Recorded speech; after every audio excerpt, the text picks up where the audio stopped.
Shields are shattered into splintered timbers, iron and steel.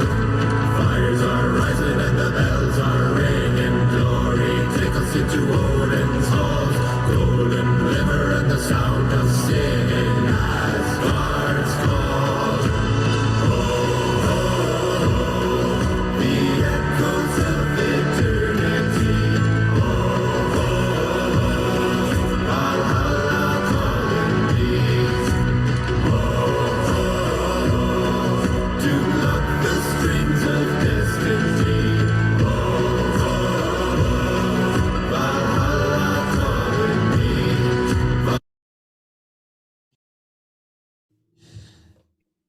Hey everybody, welcome to the Supernatural Beer Bros podcast. I'm your host, Andy, with my plastic and steel and duct tape. Oh, God. You're out of your mind. Hey, the utility of duct tape knows no bounds. It will totally cut through some toilet paper. It's truly a miracle product. It is. You can fix almost anything with duct tape. Duct tape or WD-40 and a pair of pliers. Hey, let me ask you a question. Well, I suppose I... all right, well, I totally fucked this up. All right, I'm joined today by Ben down San Diego way. Merry meeting. And my esteemed brother Ronnie up in Maine with the quickly moving towards hibernation mosquitoes. What's up? Yep. What up, what up, what up? All right, so here's the question. Howdy ho. Do you think they'll let me into Valhalla with my weapon? Maybe if they need a good laugh. Yeah, I mean, I suppose if you died gloriously in battle and you were a true follower of Odin, you would go to Valhalla. Hey, that one's plastic and steel too.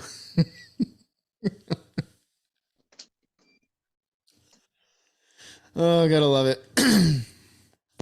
Yeah, so if you haven't guessed yet, we're talking about Norse mythology tonight. Something like that. Yeah, we'll see how far it goes. Oh, we could fill way more than an hour with this, so we shouldn't have any trouble. We usually go more than an hour. Well, that's fine. Let's show some discipline tonight. Like our friends the Vikings. Well, I have no discipline. Oh, but they like to have their fun too after they raided a town. The berserkers had no discipline. Yeah, but didn't they like drink blood or something and then take on their animal spirit? Yeah, but they also chewed on the top of their shields that was smeared with some kind of hallucinogen, and then they ran into battle naked. I also heard that they sodomized their defeated opponents. Hey, we ought to look that up if that's true or not, because that's you like gotta be real careful with your search results then. Yeah. Hey. In the words of Ben, that's like an ultimate Chad move. Hey, there's nothing quite like a good nut after battle. I take your land and now I make you a woman. I take your land, now I take your manhood. I take your land and your man. Come here, good man. That's the bumper sticker they had on the longboat. Come here, girly man. You ever had your shit pushed in? Yeah. We break for no one. Except for Thor. We totally break for Thor. But you're like, I showed my enemies my mighty thrust. My God. I penetrated his shield wall. The sea is foamy already. No, this is all pertinent. Oh, That's now we're talking about Vikings sodomizing defeated Englishmen. There's nothing wrong here. Frenchmen too. Yeah, Frenchmen, Indians, because they went down to the Gupta Empire or some kind of empire.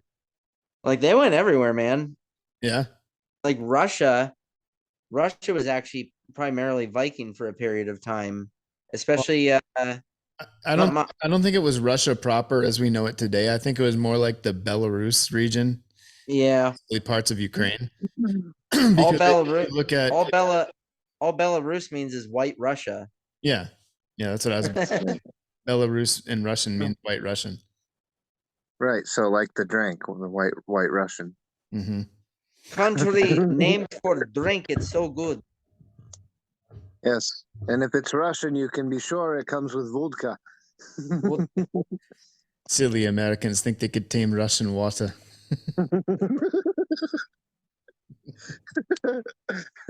Deep fire water. I want to go to Montana. I can see already this is going to be an episode that's devoid of any real information and just full of Let's get us back to our Viking friends. Hashtag do your own research too. All right, so this is an article or a more like a story by a woman written. I think she wrote it in 2020. Her name is Lane Smith. Tell me she met Thor. It's called Norse Mythology in 10 minutes or less. So it's a short one. So during the Middle Ages, when the Vikings ruled vast expanses of Europe, there was a large disconnect through the Viking Age between the pagan gods of the Norse and the new god of Christianity. This conflict between religions was a defining factor during the reign of the Vikings and ultimately led to war, civil unrest, and conflicts between groups of Vikings, as well as the outside world, until Vikings ultimately accepted Christianity and converted. Norse mythology was largely connected to nature, and Viking people were intimately devoted to their gods and the traditions, sacred rites, and beliefs that come with them. The Norse theology was full of brutality and human-like gods with flaws in morality, character, and conflicts. And although the stories behind these beliefs may seem bizarre and violent, it can be approached with a perspective to the time and help the reader understand the cultural values and devotion of the Viking people to their traditional way of life. As fierce fighters in war, what is to fear in death? To prove yourself worthy to enter Valhalla with the gods? In love and fertility, how does Freya, the goddess of fertility, view you and your desires? These stories carry with them the eternal human quest to find meaning, majesty, and reason within our lives. Although it has been 1,000 years since the Vikings ruled, readers today interested in what drove and inspired them will find reasons based in their faith and culture. This religion, violent and often dark and twisted, did not offer salvation from the terrors of the world, but instead reaffirmed their existence and acknowledged the struggles of life through mankind as the struggles of the gods above them. Here, so, all right, here we begin with the Great Void. I can't even pronounce that. Janungagap. Janungagap. Something like that. Anyway, is a massive empty space in which two realms existed. The first realm, a world of fire and light called Muspelheim. The second, a world of ice and darkness, Niflheim. In the center of Niflheim was a great spring, and from this spring the rivers of Niflheim flowed away from their source toward the void, and froze in the cold darkness. As they froze, warm air from the fire world of Muspelheim. Why do they spell shit like that? Muspelheim. It's a different language, Andy. Blew across the void and onto the rivers of ice. When the fire and ice met, a collision exploded into the void between the two worlds, creating chaos. Droplets of steam from the ice and fire dripped down, and within these droplets, the primordial giant Ymir was born with the cow Ambla. Ambla? Something like that. Ymir, sweating in his sleep, dripped beads of sweat from his left armpit, creating the Jotnar, the frost giants. And they survived from the milk of Ambla. Ambla also needed sustenance, so she licked the ice to quench her thirst. Beneath her tongue in the ice, a being appeared over the course of 3 days. Buri. Beautiful and strong, he created his own son, Bor, who fell in love with a Jotun giantess, Bestla. So the god Bor and this giantess created 3 sons together: Odin, Vil, and Ve. As they grew, these sons rose up and warred against Ymir and his sons and daughters. The frost giants eventually succeeded in killing the primordial being Ymir.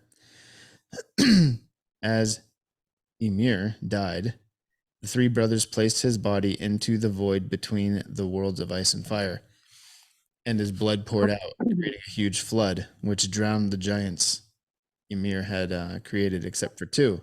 A great Oh. flood story. That. Look at that. See? Yeah. All around the world. Yep. That's their great flood story.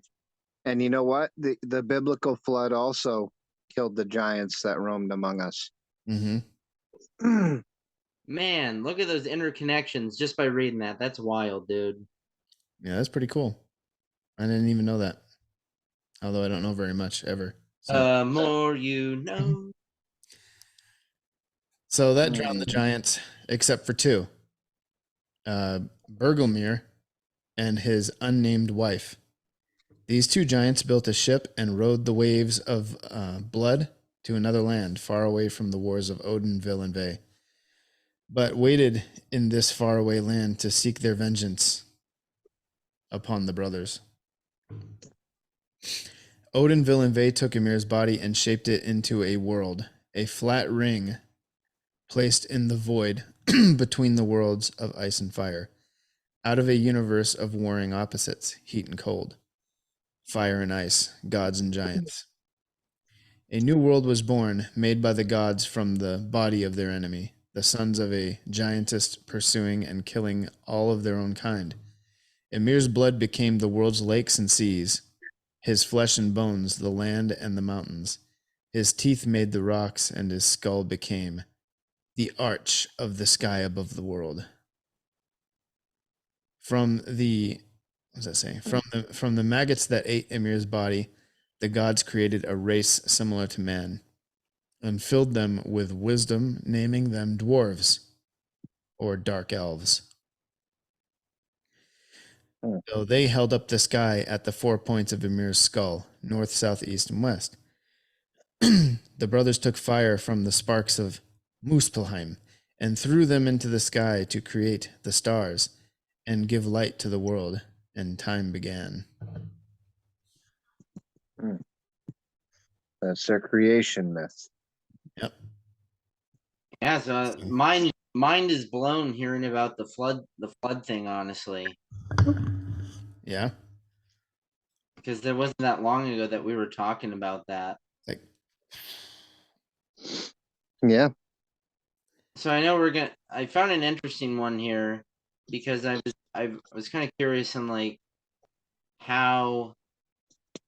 I just had an article here on how the Norse mythology actually inspired the Vikings.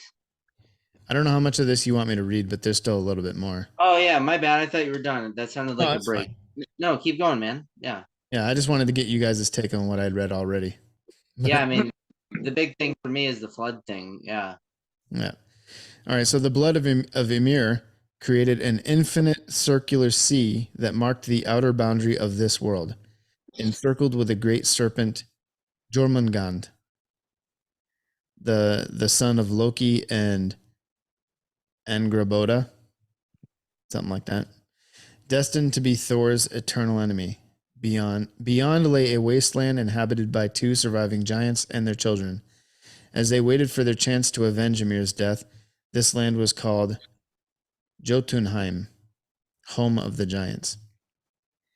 To protect themselves, the gods created a defensive wall from Ymir's eyebrows in the middle of this new world to keep the giants at bay from revolt. This land was called Midgard, or the middle world, soon to be the world of men.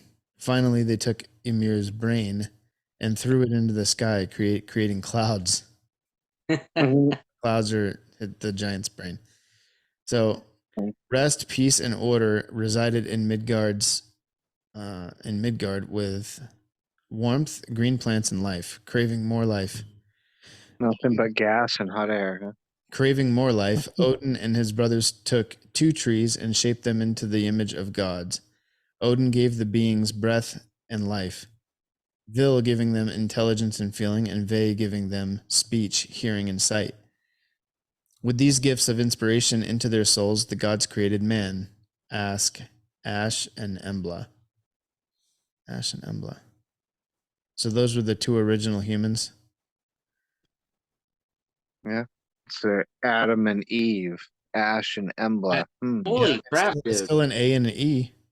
Yeah. Holy crap. Adam and Eve, Ash and Embla, That's crazy. right? Dude. Except the woman wasn't made from a rib. They were both made from trees. But Still. If she's made of wood, she's a witch. Burn her. Burn her anyway. throw her into the pond. Turned me into a newt. I got better. If she floats, she's made of wood, and therefore a witch.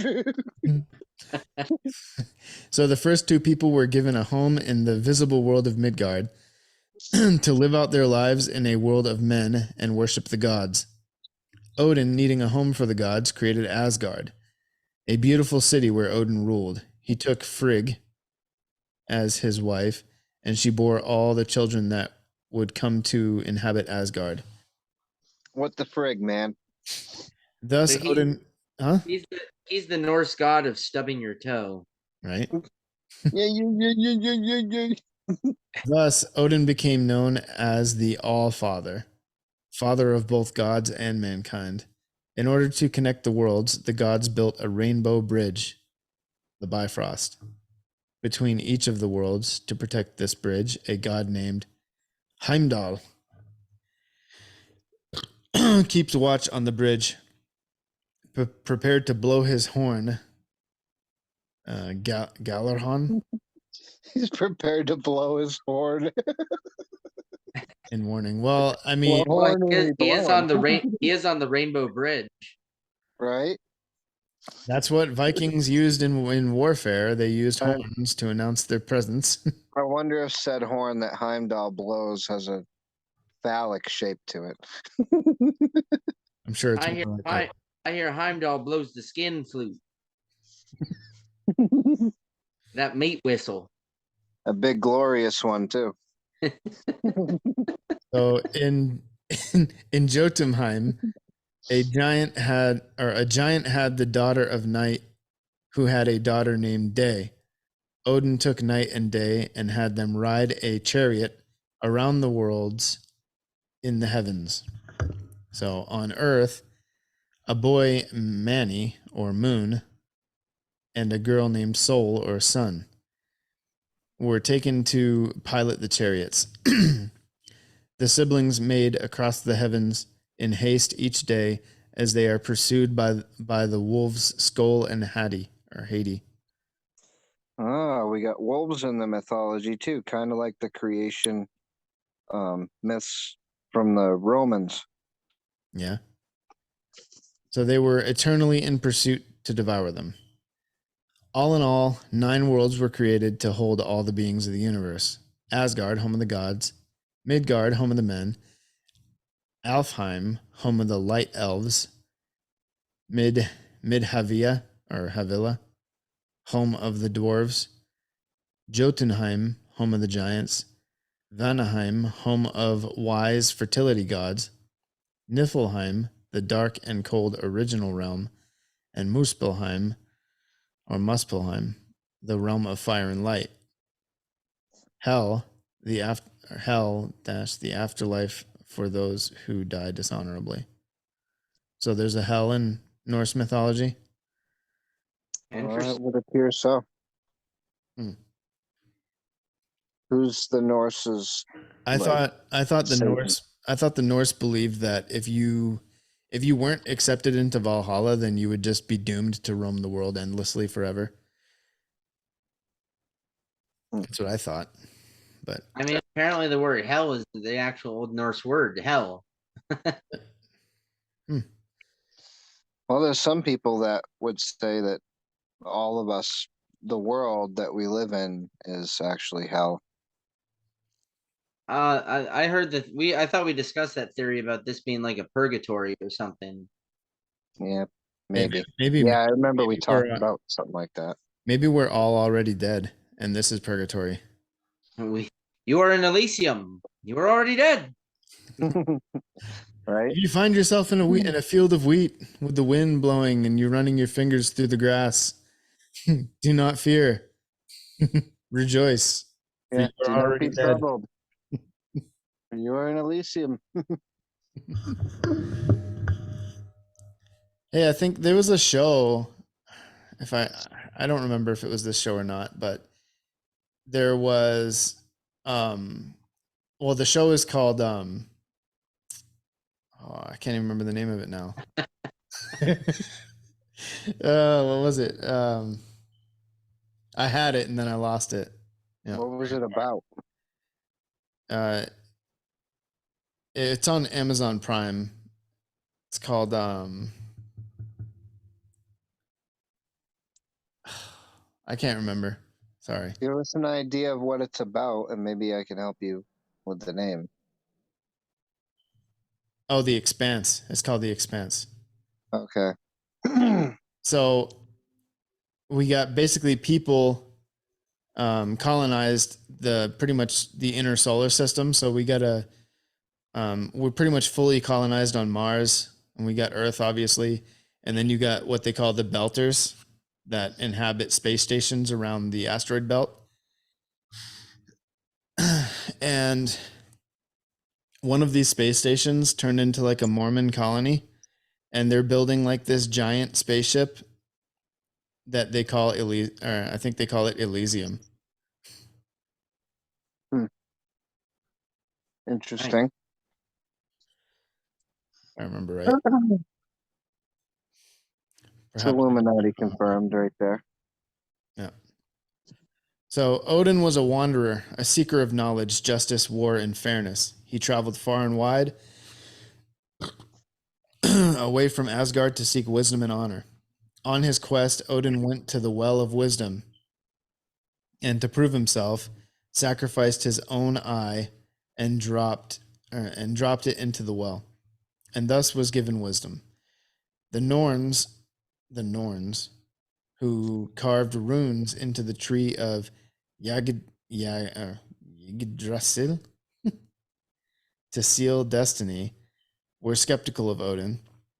To dedicate himself, Odin hung himself from a tree and impaled himself on his own spear, going without food or water for 9 days and nights. He suffered until the runes appeared to him, and with his ability to read the runes, he could heal and shield his abilities and destroy his enemies. It was prophesied that one day the Norns would decree Ragnarok, the cataclysmic destruction of the cosmos that will drown the world and destroy many of the great gods. It will start with a great winter, with darkness and unprecedented cold that will last 3 years. You know what? That sounds a lot like a nuclear winter, I guess. Yeah, it wouldn't be the first civilization with well, basically wars or conflicts with weapons in it that have effects that are seemingly very similar to nuclear conflict. Yeah. So mankind will be desperate for food and life, and the morals of man will fall away, leaving nothing but war, death, and chaos. The wolf's skull and Haiti, or Hatai, or I don't know how you pronounce it, will succeed in hunting down the sun and the moon, taking all the light from the world. Yggdrasil will tremble and fall, and the great wolf Fenrir, son of the trickster Loki and giantess Angerboda, something like that, will run free. He will open his jaws and run across the world with his lower jaw on the ground and his upper jaw in the sky, devouring everything in his path. His brother, the great serpent Jormungand, will leave the waters surrounding Midgard, and is fated to destroy Thor and himself in the process. So from this battle, the world will resurface anew to be repopulated from 2 humans and the surviving gods. Odin was determined to live through Ragnarok and used all his power and might to prepare himself for the imminent war.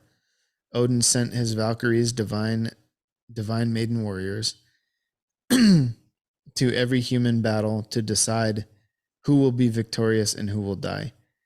They then select the most heroic of the slain and take them to Valhalla, the great hall in Asgard.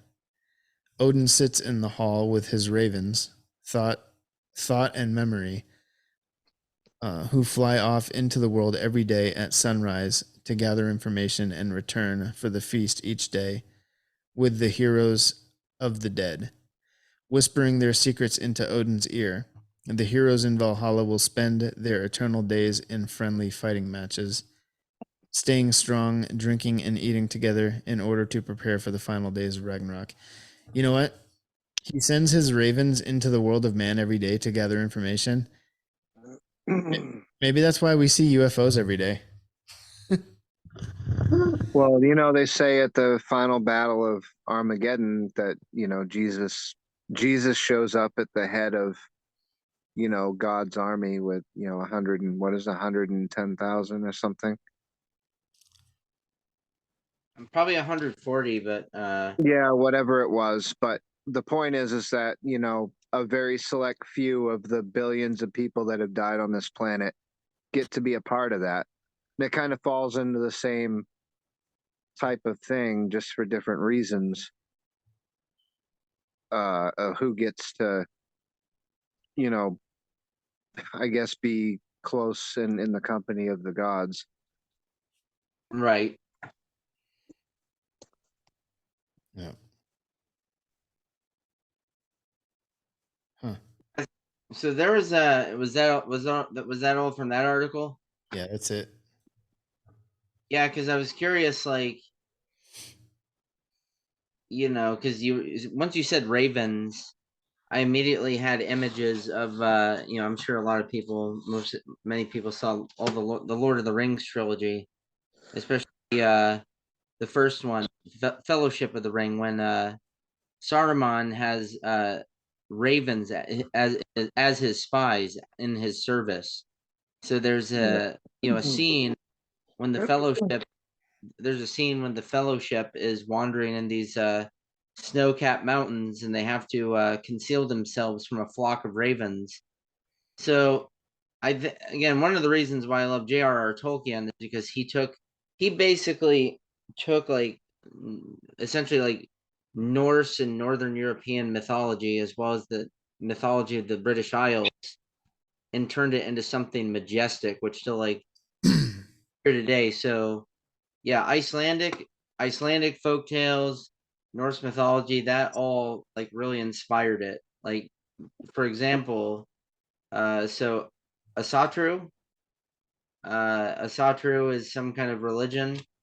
Many of the first settlers in Iceland came from Norway, and of course that was the belief in especially the old gods prior to Icelanders converting to Christianity.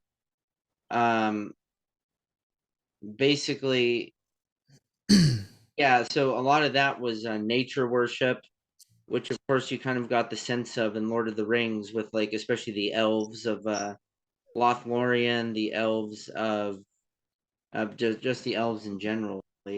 Well, that's what the Norse paganism really was. It was a lot more connected to nature than, you know, Christians or Well, even yeah, the other pagan cultures. But yeah, Hey, well, you yeah. know, it kind of. I'm sorry, Ben. What? Go No, ahead. no, go ahead, buddy. I just happened to think because you were talking about Lord of the Rings. You notice the striking similarities of, you know, the last Lord of the Rings, Return of the King. You know, the final battle at the end. Um, you know, it's kind of similar to the stories of, you know, it's kind of similar to Armageddon in its concept. Because think about it, all the armies of the world are gathered on one field to do battle, good and evil.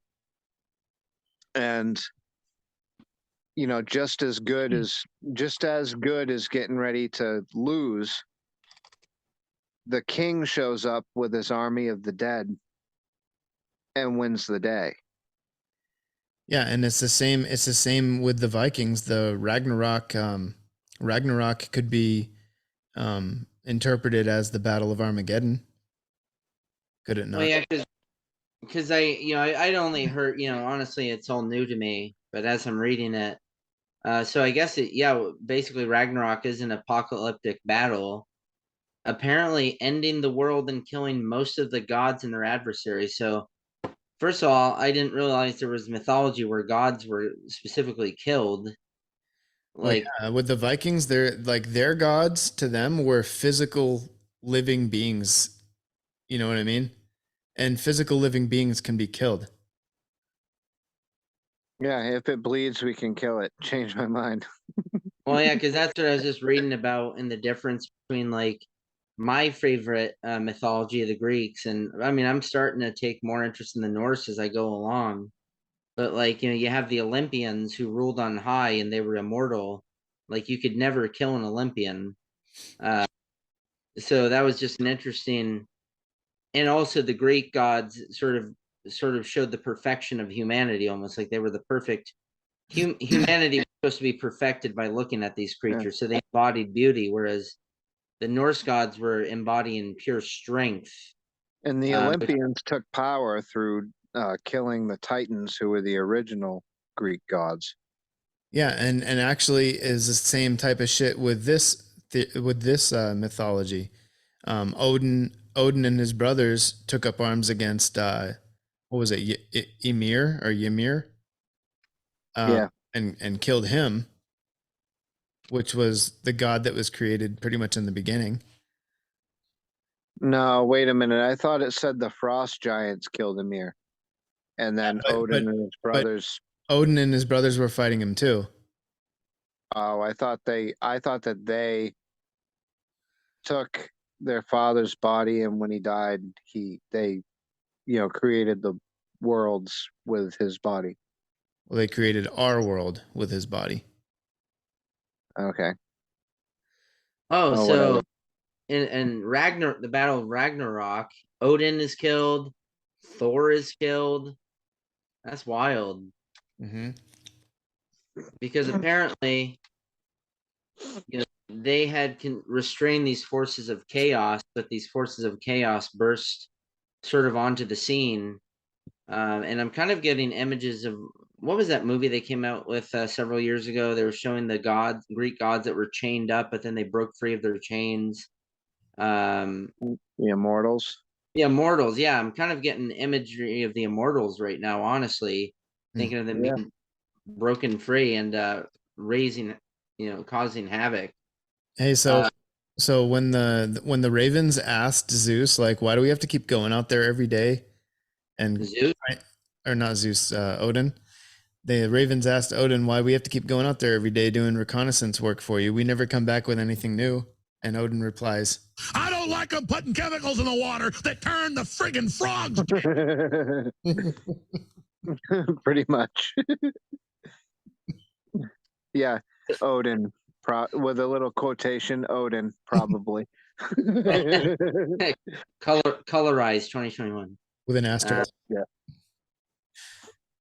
So yeah, apparently this rebirth.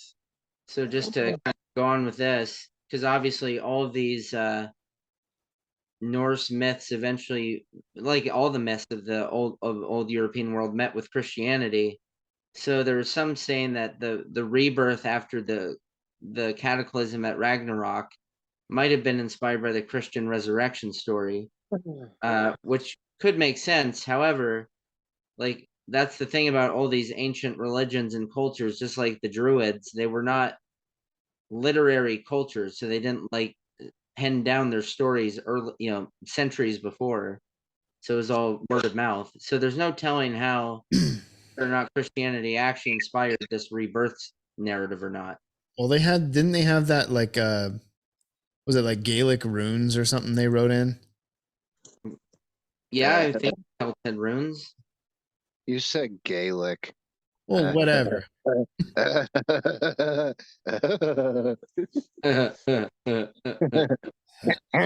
Yeah, you said Gaelic. Release the hounds.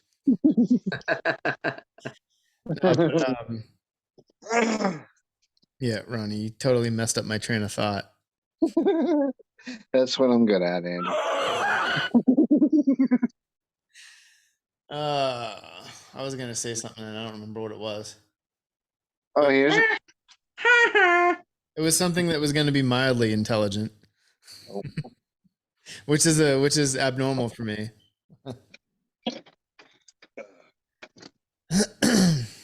What else you got over there, Ben? Nothing. Well, no, because I'm looking.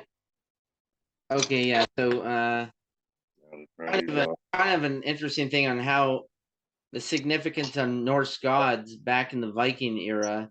So, because I was curious, like, because obviously some religion, like Islam, for example, Islam was inspired to conquer, specifically, invade and conquer specifically because of their founder Muhammad. So I'm not, I was curious now that I was thinking about it, how did religion, kind of their religion, inspire the Vikings? So according to this is from the Maelstrom, like a storm maelstrom, maelstrom.com. Vikings believe that Norse gods help them in battle. For instance, Modi helps a warrior gain the right mood for a fight. That's why Vikings would always pray. Apparently, Vikings would, it says always pray to Modi. I don't know how you can say always unless you have a consistent record. However, they would sometimes pray to Modi for intervention. Vikings also believed that Modi can help soldiers enter a trance state to conquer and defeat enemies. So maybe he was part of the chant of the Berserkers or something. Let's see, just to name off a few more. Thor, obviously the god of strength. He protected the Vikings from danger. Thor, the son of Odin and Jorgen, is the god of thunder who had a high status in ancient and medieval Germanic society. You have Modi. Modi is basically Ares. He's a Norse version of Ares. He's the god of battle. The Vikings firmly believe that dying as a warrior is the best way to depart from this world. Warriors who die in battle will be rewarded by the Norse gods and will take part in Ragnarok or the end of the world. So I guess with that mindset right there, maybe that was an inspiration for Viking raids in part. Because it's like if you're not fighting among yourself or with clans on the island, maybe there was peace at some point. You're not going to get a chance to die in battle, right? So what's a good thing to do? Go on quests, go invade. Yeah, right. so, without the possibility of dying in battle, there's no way you're going to be one of the heroes in Odin's Hall that participates in saving the universe. And well, I'd have to say that from the sound of it, no ordinary death on the battlefield will get you into Valhalla. You'd have to do something Medal of Honor style, fucking conspicuous valor above and beyond the Call of Duty. I didn't really dig that deep, but from what I've heard from other things, like the History Channel show Vikings, which I've heard is, there are inaccuracies in it, but as with everything, as far as their culture in the show, it's pretty well portrayed. And the way they bring it up in the show is if you have to die in battle with a weapon in your hand. If you don't have a weapon in your hand, you don't get into Valhalla. So right there, because I was reading an article where they're trying to discuss, okay, what was the reason for the Viking raids? So obviously, they're saying there was a lot of different motivations. Some they're saying that they might have run out of vital resources in their homelands, which of course would often prompt migration of any kind. However, I don't know how much it is because they kept returning to their homeland. So,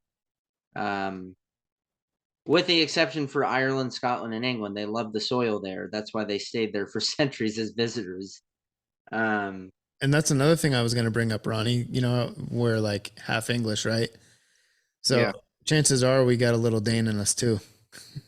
There's no Yeah. way you wouldn't. Like maybe the only place in England where there wasn't any really admixture of some sort, because let's be honest, a lot of it was rape and pillage. Unfortunately, that was just the way of the world. Well, the Danes were vicious in battle, but they were more settlers and colonists than they were the savage raiders like the Norwegians were. And you know what? Actually, I have to say that what's the Netflix one? Not Vikings, but The Northmen, no, the series, the show. It's from the book. The Last Kingdom. Last Kingdom. Thank you. They actually showed that really well, showing Danes like the settler. That guy's a Dane. Well, he's not a Dane. He's an Englishman captured by Danes. He became a slave, and then he adopted their culture. Yeah, he was raised as a Dane, though. So Because but the only place in England you probably wouldn't have seen too much of an admixture is probably the Wessex area, because of course the Kingdom of Wessex became the center of English resistance against the Danes and the Vikings. So Wessex was the most powerful, right, of the English territories. But yeah, because they were the only ones not to get caught, because the resistance occurred first under Alfred the Great, who like crushed the Danes in several battles. I mean, some which he should have lost, honestly. I think Wessex was sacked eventually, but it didn't last long. Hey, Ben, I remember the question I was going to ask you. Were the Saxons Norse too? Yeah, I mean, no, look, Germanic is kind of the heart of much, because look at the term Anglo-Saxon, right? So that's primarily Germanic. So Germanic, because Saxons were basically a Germanic people. Because look, English is a Germanic-based language traditionally. Like that's why, honestly, for me, when I was taking German in high school, I found it it was so damn easy to pick it up. Because no matter all the influences over the millennia, it's still connected. So right. Well, English is kind of a mixed match of all kinds of different languages. Well, actually, and I'll tell you what. Well, yeah, because that came with the later conquests of the world. So they started picking up curry, right? Curry's Indian, chutney, that's Indian. But see, it makes more sense to me now, because when you look at like the ancestry.com genealogy map, like the DNA maps, when it shows you England, it also shows you like the Belgian area, Netherlands.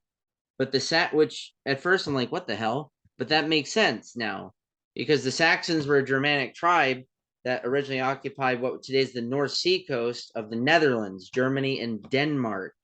So very close to England by the channel.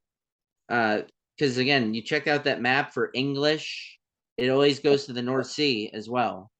And Denmark is one of the Norse Viking countries as well. So yeah, they said I was watching this YouTube video, this guy explaining pretty much the difference between the Danes, Norwegians, and Swedes.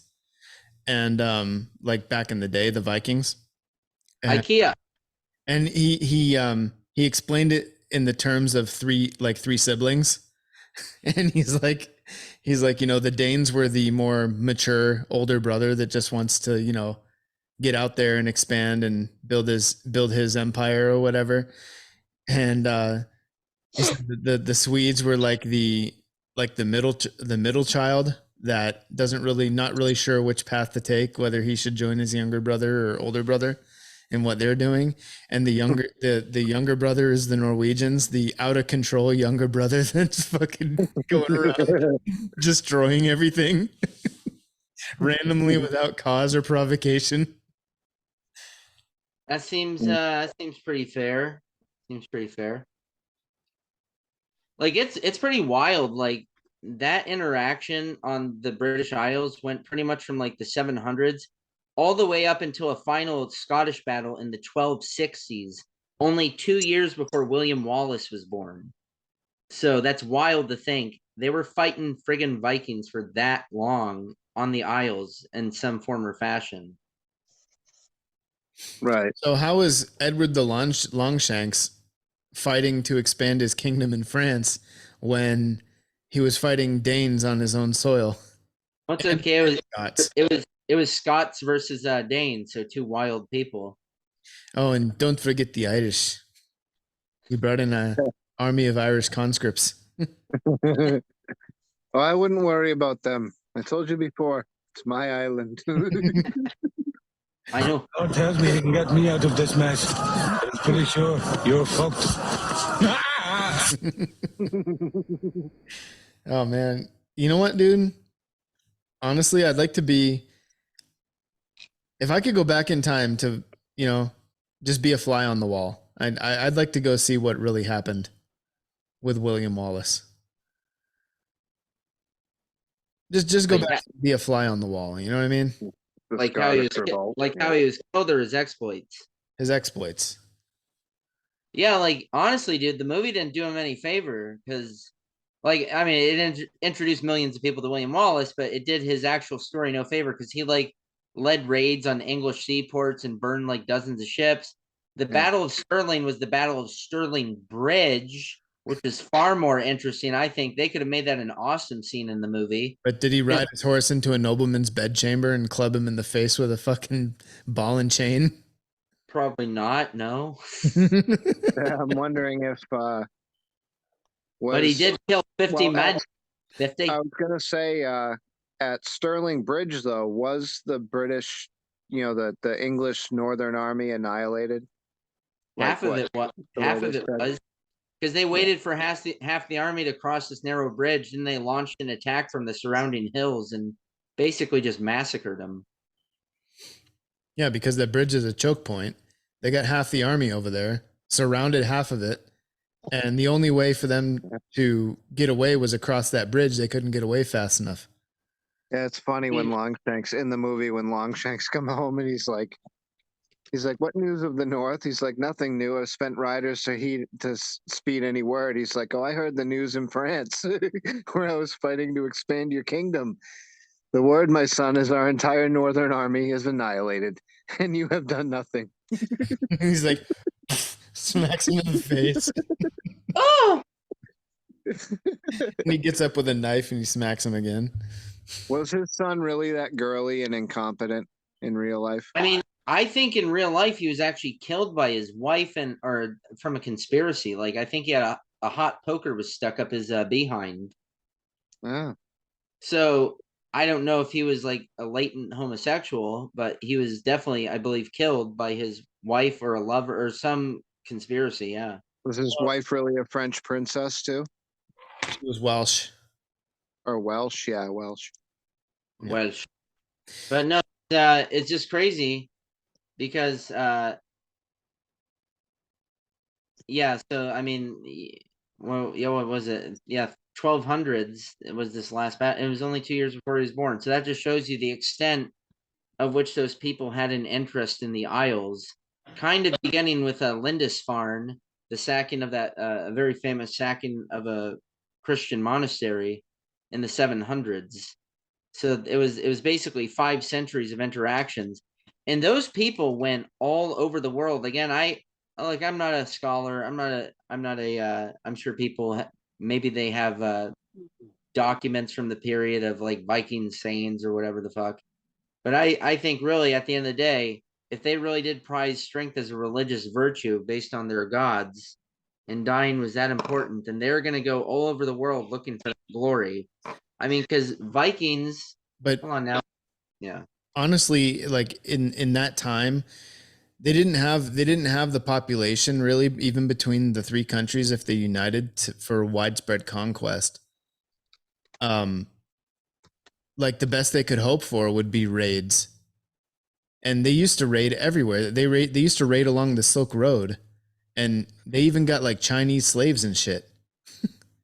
Yeah, I mean, yeah, right along that same thing. Like it would be a logistical nightmare with the manpower and equipment available to, keep supply chains that long going Well, I mean, but without raiding. that's also part of the reason they weren't able to maintain their colonies in England, because they couldn't supply backup forces fast enough to protect them.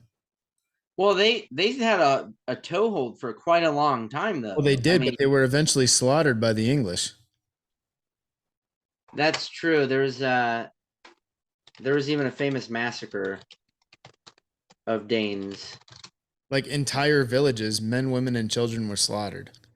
Actually, yeah. So in the year 1002, so obviously barely 2 years after the end of the first was that considered the first millennium? Yeah, first millennium, right?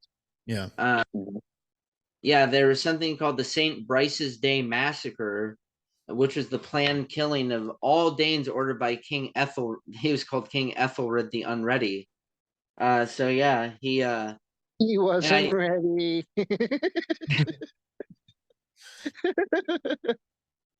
Hey, he ordered the wholesale slaughter of Danes, and he wasn't ready for that smoke. well, it's crazy because his wife, who was actually from Normandy, and the Normans, Norman, they were actually part Viking. His mother-in-law was a Dane. So, Yeah. but yeah, so no, I think once English started getting the upper hand, because look, Wessex was, and I know this is supposed to be supernatural, but you can't help it, history colliding with it here. Well, this is going to be like a joint episode today. You know what I mean?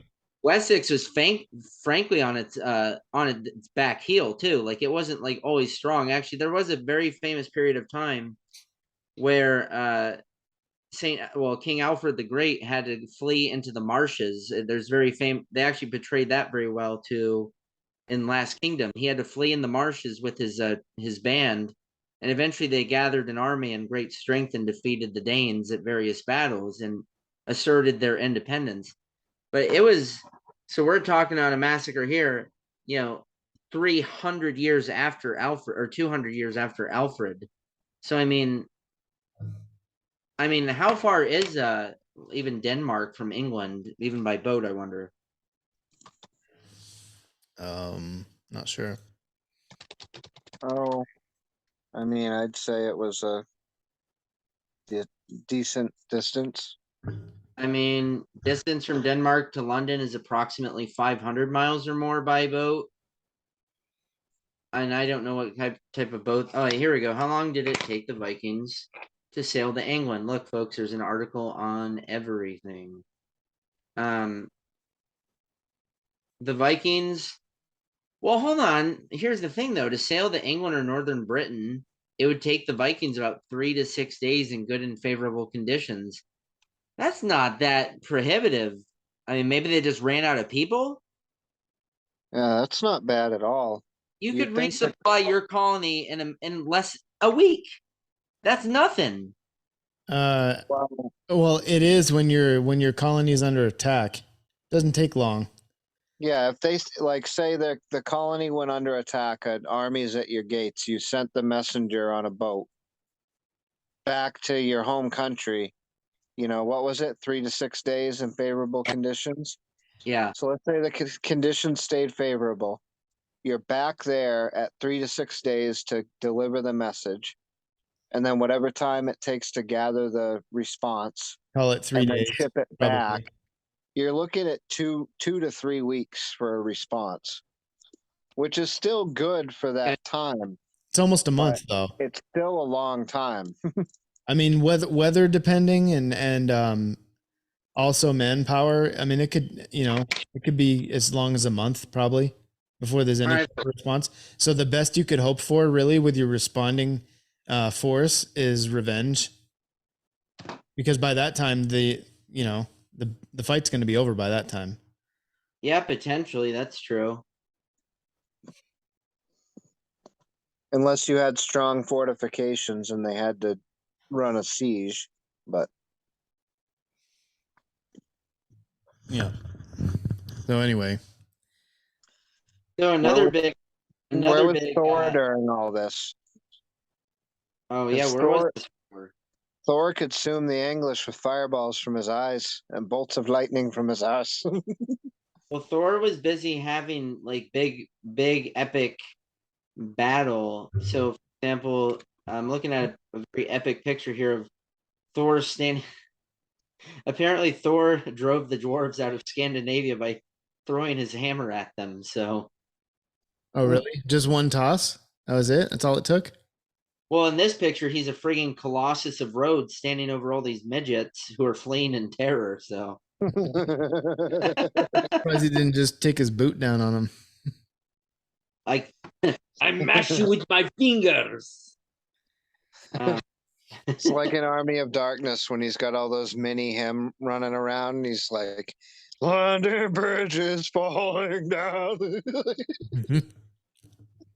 Or on the Avengers, the first one, um, where Captain America and Iron Man are arguing, and Thor's standing there, and he's like, "You people are so petty and tiny." So, I mean, yeah, our man Thor was busy fighting. So here's one. One of Thor's favorite pastimes is heading east. So I don't know, what is that, Russia? Heading east and slaying giants and trolls, or at least throwing hammers at them to take their real estate. Heading east from where? I would assume whatever the fuck country he's in. Well, yeah, I would assume that too, but Oh, hold on. I'm just Well, curious. no, because their gods resided in the physical realm, did they not? Yeah. Like, They because sure that's did. different. That's another difference between the Norse and the Greeks. The Greek, I mean, yeah, technically Mount Olympus is on Earth, but I think Olympus was basically just an ethereal plane of existence. It wasn't Earth. So the dude's just chilling, probably in like Stockholm or Oslo, and then he takes a trip east to kill some short people. So creatures often clump together under the banner of the Jotnar. Two of his most famous clashes with them are recounted in the Prose Edda. And by the way, Prose Edda was a 13th I think they said a 13th century book. Well, text. Obviously, they didn't really have books then. That's like basically Prose Edda is one of the first times, or it may have been the first time, that all these stories were kind of gathered, collected, written down. So for centuries, these stories existed, as with all ancient tales, by oral tradition, word of mouth. But Prose Edda, that's when they finally wrote it down. I guarantee you, 10-1, it was probably a Christian monk who wrote it down, just like Beowulf. But they called it the Skald Skaparmal in Gylfaginning, Skål. as well as the poem Himmiskvida. Damn, we should have used fucking Norse people instead of the code talkers. You are gay. It would confuse the shit out of the. Yeah, but in their language with all the Heims and Dolphs, I mean, I'm pretty sure your average German could fucking translate it. Oh, they're gonna be here on Sunday. Sonntag, great. The first clash involved a giant called Hrungnir, who had just taken part in a race with Odin, the king of the Aesir gods, and was now enjoying a drink in Asgard. So see, they had mead halls even in Asgard. After a few too many, Hrungnir began making threats to destroy Asgard. Thor was called upon to remove the unwanted guest who had now outlaid his welcome. So apparently he was also a divine bouncer. The pair embarked in a duel that saw Mjolnir sent hurtling towards Hrungnir, while Hrungnir threw a giant whetstone rock towards Thor. Damn it, So Ben. We should have saved this episode. We should have saved this episode until we were able to get our hands on some mead, because I've wanted to try mead for the longest time. And this would have been the perfect episode to drink it on. Well, fuck it. We can just retell it again. I don't care. It's fun stuff. You know, Basically, I he got imagine in I imagine Odin's conversation with Thor when he told him to remove this guy from Asgard. Sounded a little bit like you know, the movie Casino when the cowboy guy won't take his feet off the table and put his boots on. He says, and De Niro's like, he's like, listen, I want you to pick this guy up and remove him from here, and I want you to use his fucking head to open the door. Yeah, he's just a heavenly bouncer, so that's cool. He slays giant creatures and he Like animal. and then of course there's Thor and Ragnarok, which we briefly touched on. Thor engaged with Jormungandr, who would clash again during the catastrophic events of Ragnarok. So it was the Aesir gods pitted against they're saying a multitude of beasts and creatures led by Loki. Interesting. So Thor would be triumphant and kill the terrible beast. However, it would be his last. He was poisoned by the serpent's deadly venom. Thor managed just 9 steps after slaying the creature before he collapsed dead. So, well, that's funny because when that same snake bit Chuck Norris, the snake died. Thor asked Chuck Norris for advice. Excuse me, sir. How far you defeat the snake? The snake. What book you got there? Well, Silmarillion, man. That's what I'm talking about. Like, these stories were kind of at the heart, and if you especially listen to like the language that one of the languages that Tolkien invented was called Quenya or Kenya, Quenya, I think, and it was pretty much based off of this area of language. He also invented a language called Angrathos or dwarf runes. It was a runic script used by the dwarves that utilized both runes and glyphs when written. And if people kind of remember The Hobbit, which was not a great trilogy really, but if people remember The Hobbit, when the moon shone on the dwarven runes and it showed them how to enter the Misty Mountains, that's where they kind of get that. Quenya and Sindarin. So again, the Norse influence on the world is, I mean, frankly, it doesn't get the respect, honestly, that it deserves. And maybe because it wasn't as wide. I mean, when you consider the Greeks weren't any more widespread, frankly, probably than the Vikings, but maybe Greeks were better colonizers because they were all over the Mediterranean and Mediterranean world. So, and America, and I think the other big thing was America prided itself on kind of being a successor of classical Greek and classical Rome. So obviously they didn't really take to the Norse, I guess. Yeah, and it's funny too. A lot of these, I'm kind of just looking around, on my phone here, looking at. I just kind of typed in Viking war chant and Viking war music, and a lot of the people that do this old style Viking music in like the old language, they're Germans.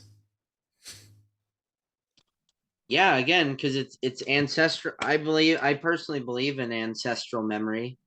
I mean, just because you weren't there at the time, doesn't mean that you don't have some sense of it. But yeah, I definitely believe in that.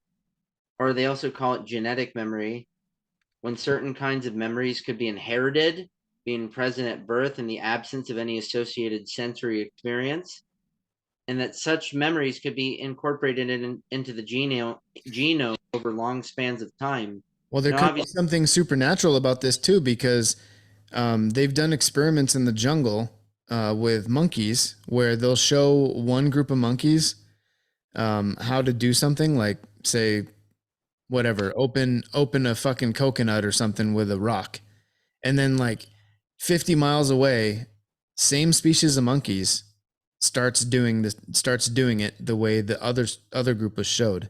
Do it When like those two groups had no contact with each other. Hmm. So that means it's like almost like putting an idea out into the ether, and it's getting picked up by other beings on the same frequency as you. Well, and listen to this. I mean, kind of on the lines of what you're saying. So this is an article from 2013 from the BBC. So they're talking about genetic memory in animals. So a Nature neuroscience study showed mice trained to avoid a smell passed their aversion onto their quote unquote grandchildren. Experts said the results were important for phobia and anxiety research. So in this case, the animals were trained to fear a smell similar to cherry blossom. Oh no, cherry blossom! But yeah, so they somehow trained the mice to fear cherry blossom, and both the mice's offspring and their offspring were extremely sensitive to cherry blossom and would avoid the scent, despite never having experienced it in their lives. So there's something to it. Because look, men like Tolkien, who were deeply rooted in the traditions of the West, deeply believed that, because he was also a devout Christian, which I consider myself, but he believed that before, God acted in the ancient society, like his.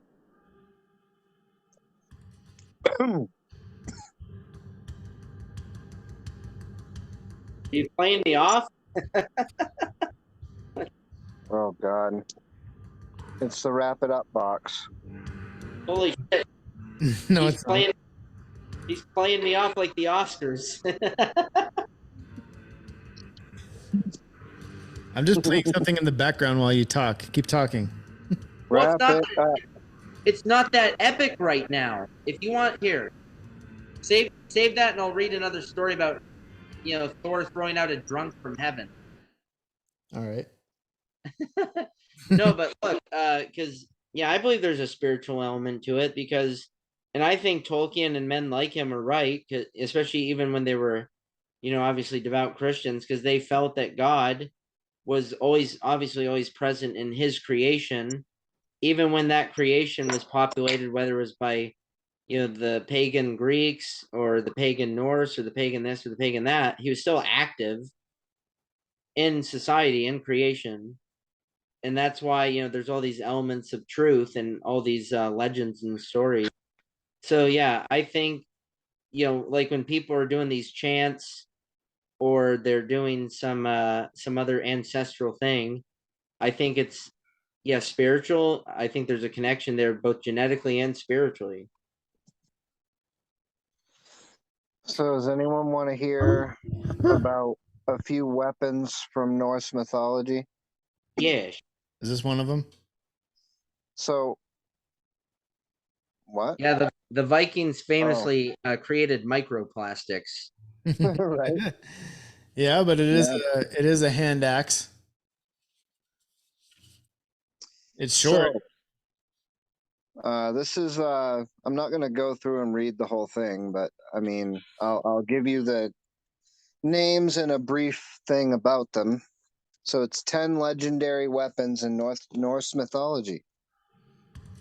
The first one, number one on the list, was called Gungnir, which means swaying one in Old Norse. It was the spear of Odin, god of war and knowledge, and the king of Asgardian gods. The spear is said to be so well balanced that it never misses its target, regardless of the skill of the wielder. Norse mythology prophesizes that this is the spear that Odin will use during the great battle of Ragnarok, the end of the world. Andy, what are you doing? Keep going. Why are you playing me off? Number two is called Gleipnir. While an enchanted ribbon may seem like a strange artifact to appear in the myths of the ferocious Viking warriors, Gleipnir, which means open one, in Old Norse is actually one of the most important objects in Norse mythology. In order to prevent the mighty wolf Fenrir, a son of the god Loki, from wreaking havoc across the 9 worlds of Norse mythology, the Asgardian gods decided to chain him up. They needed to trick the wolf into putting the chains on himself. So they told him that the chains were a game and a test of his strength. Knowing his own strength, Fenrir agreed to don huge chains twice, which he easily broke. The Asgardian gods then asked the dwarves to create a chain possible of containing Fenrir, and they created Gleipnir. So Gleipnir is whatever holds down that crazy dog. The third weapon is Mjolnir, yet another weapon fashioned by the dwarves of Norse mythology. Mjolnir, which means grinder or crusher in Old Norse, is the hammer of Thor, the Norse god of thunder and fertility. It is considered one of the most fearsome weapons in Norse mythology, with the power to level mountains. Wow, my goodness. It can level mountains.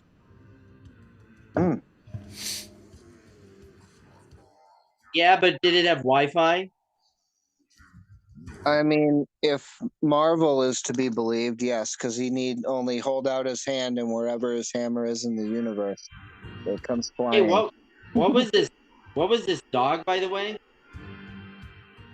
Andy, it's Fenrir. too loud, man. Drowning us out. It's Fenrir. The dog. It's the great wolf. Fenrir. What is he? What is? Because it's kind of sounding a little bit like Cerberus, even though that was a 3-headed dog. So they had to. Well, Fenrir plays a big part in Ragnarok because he gets out and wreaks havoc. But we're talking about the weapons right now. So the fourth one on the list was called Skofnung.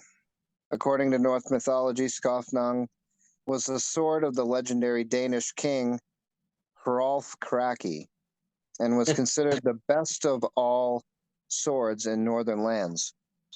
It was Because believed to be what? it cracked the Scully. Right.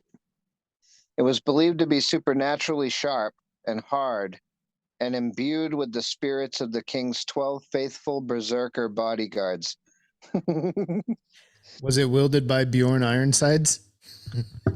Would you like me to sodomize him, my Wow. lord, for your pleasures, for your viewing pleasure?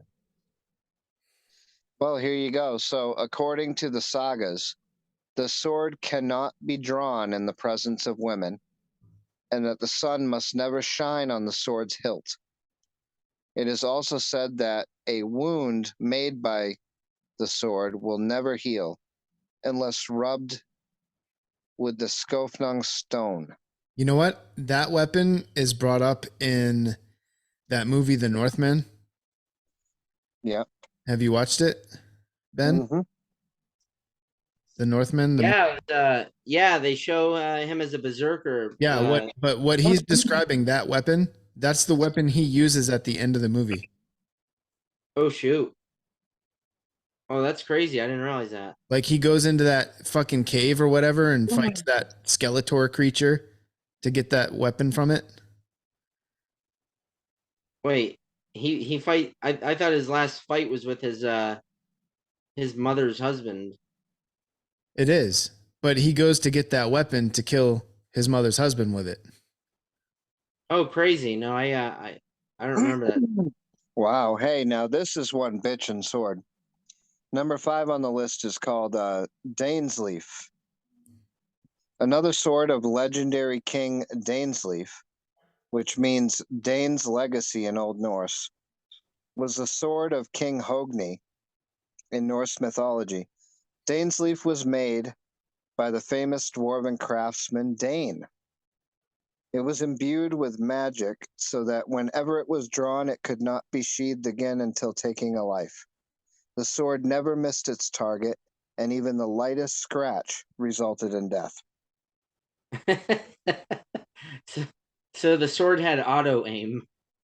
Well, even the Insta-kill. lightest, it had to have some type of, maybe it had some type of poison or Yeah, maybe a poisonous metal imbued within it. That Oh, so- like So he's been talking with the Dornish then. maybe. wait, what's the sword called again? Dane's leaf. Dainsleif. L- Close enough to Dornish.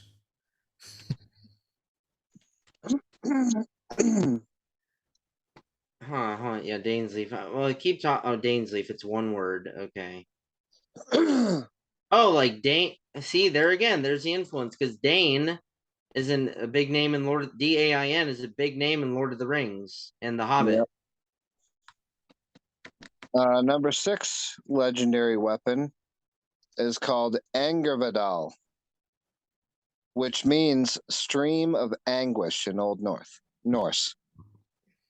Was another magical sword. According to Norse mythology, it was inscribed with runic letters which blazed in times of war, but only gleamed with a dim light in times of peace.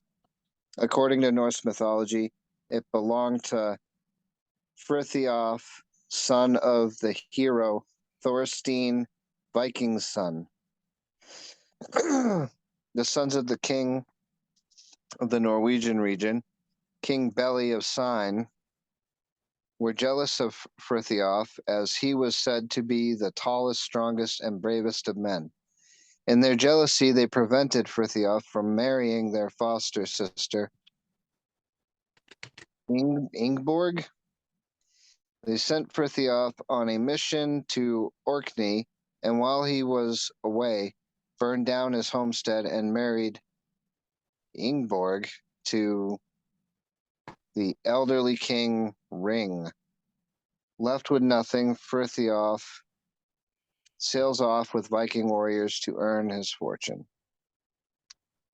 And then he comes back many years later and exacts his revenge. Vidar's shoes. Vidar is one of the lesser known Norse gods, as he is part of the younger generation that is prophesied to survive Ragnarok and rebuild the world. He was the son of Odin with the giantess Gridir, and Vidar uses the show to avenge himself against Fenrir, who kills his father.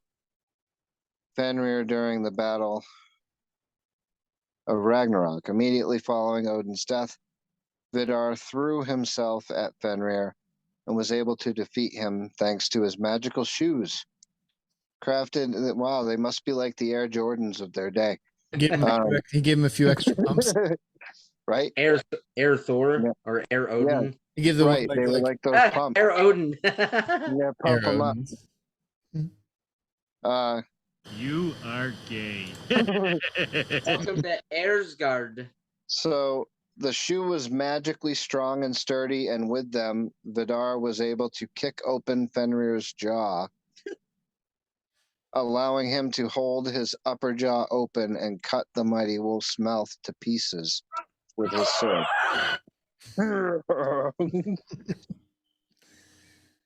Skidbaldnir is the next weapon. One of the mythological weapons made by the dwarves and acquired by Loki. He gave it to the fertility god Freyr, along with the golden boar Gullinbursti. No. We'll do it live. Fuck it. The magic imbued in the ship meant that whenever its sails were raised, it would have fair wind. The ship was large enough to carry all the gods in full armor and with all their weapons, but could also be folded up like a cloth and transported across land. Number 9 was called Hofund. Hofund was a magical sword wielded by the god Heimdall, the Asgardian god charged with guarding the Rainbow Bifrost Bridge that grants access to Asgard. The home of the gods, Hofund which means Heimdall's head, could be supercharged by Heimdall by drawing energy from other powers in the universe. In the Ragnarok prophecy, Heimdall will wield Hofund in his fight to the death with Loki. Now, I'm going to probably really mispronounce this one. Uh, Yalarhorn, meaning resounding horn in Old Norse, was another mythological object carried by the god Heimdall that featured in the prophetic story of Ragnarok. When Heimdall sees the giant army led by Loki approaching the Rainbow Bifrost Bridge, he will sound Yalaharn, a sound that will tell the gods and all living beings that they are doomed. According to one story, Yellowhorn was also used for drinking, a nice multi-purpose mythological weapon. So they drank from this horn as well. I'll warn them all about their doom in a moment, Jan. I just need to drink first. Let's finish my mead from this horn first. Yeah, Let me wet my whistle before I tell them of their impending doom. it looks here like Thor allowed himself to get a little too portly. Yep. My See, God. there's another crossover because it's always funny when like, you know, athletes or like bodybuilders always talking about having a body like a Greek god. You know, they're talking about the old stone statues of Greece and Rome. There he is, right But there. But there is even a Greek god. There's a Greek god called Vulcan, who is basically a blacksmith, and he was a fatty. Like that was traditionally how he was portrayed, was a big old fatty. So looks like maybe Thor is just now being like a Norse Vulcan. Don't fat shame him. Don't body shame him. That's not even dad bod. He should be shamed. If he had a dad bod, I'd be forgiving. No, he's got the Homer Simpson bod right there. Yeah, that's a little excessive. I wonder if he's got the extra layer of fluid around his brain too. Instead of fighting Loki, I just ate Loki. I could wallop him all day in the head with the surgical 2x4 and not cause any damage.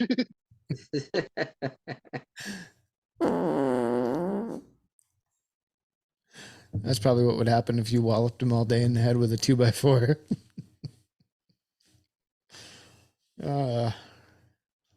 Probably what I'd do anyway. I'd be shitting myself all over the place. Where'd you go, Ron? Yeah, I think I said in that picture that I think Thor in that picture looks like an old timey butcher that's like been eating too much of his own product. Yeah. Well, he needs to make sure he's giving his customers good cuts, you know. No, and a good chef samples his food.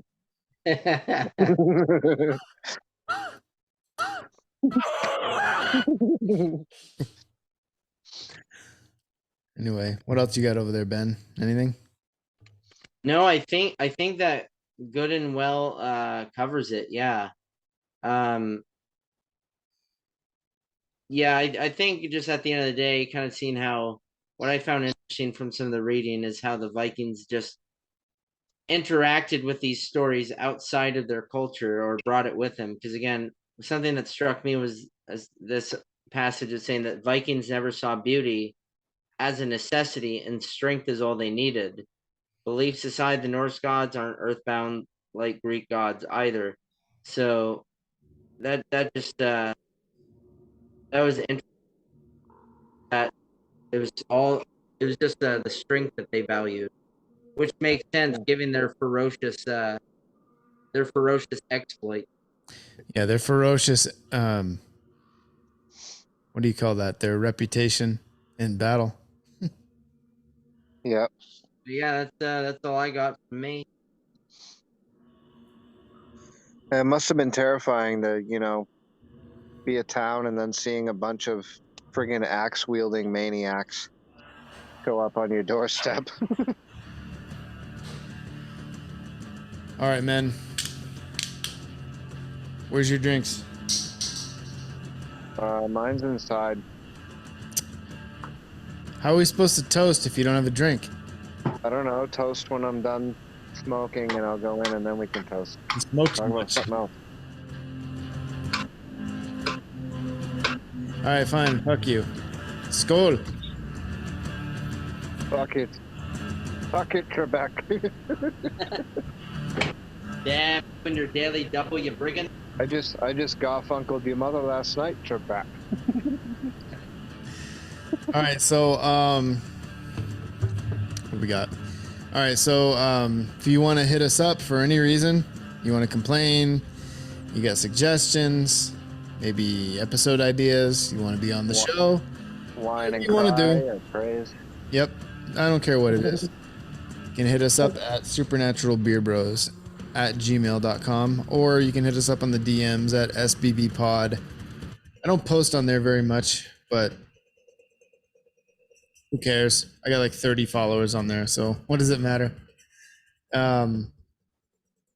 What else? We're on every major podcast platform, and we're on YouTube. And I think that's it. Yes, sir. Yes.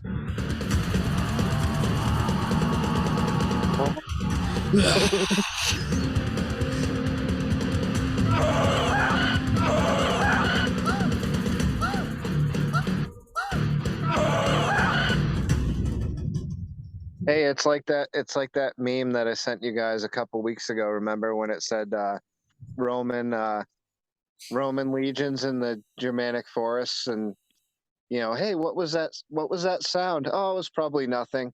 And then it says the probably nothing, and it's like starts that fucking German chanting music. When the trees start speaking German, yeah. Right. Well, I've never heard this song. I don't know what it's about, but it's called "The Battle of York" by Peyton Parrish and Miracle of Sound. Are we still God. recording? Yep. We'll close it out with this one, I guess.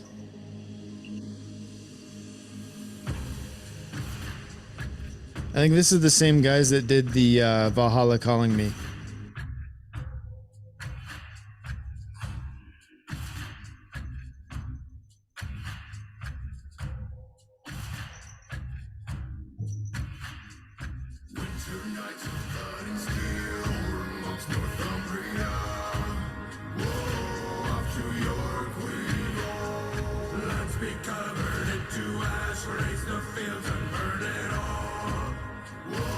Raise the fields and burn it all.